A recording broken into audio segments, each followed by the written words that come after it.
Fidèle à l'esprit d'une campagne qu'il a voulu apolitique, Jean Levallois a donc décidé de ne pas choisir, de se retirer du second tour sans appeler à voter à gauche ou à droite.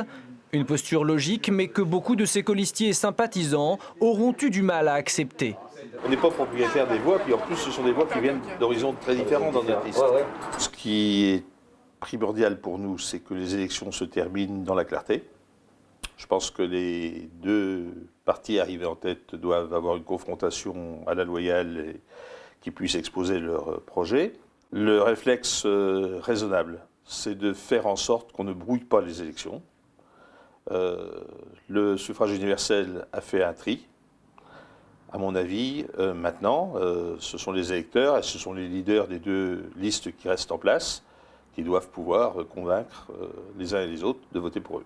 Ce retrait fait l'affaire de David Margueritte. Le candidat UMP espère bien rallier à lui les 1800 électeurs de Jean Levallois. Un carton plein lui permettrait théoriquement d'atteindre les 50% au second tour.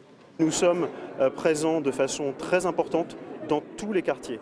Et aujourd'hui, nous ressentons qu'une aspiration très forte se noue autour de nous.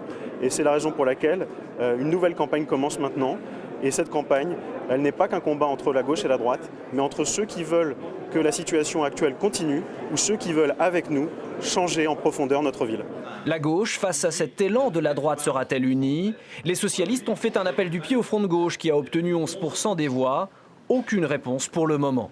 Je suis persuadé que David Margueritte a maintenant fait le plein de ses voix. Donc nous sommes dans une démarche de large rassemblement autour d'un projet pour moderniser Cherbourg-Octeville, pour renforcer son attractivité, pour créer de nouvelles solidarités.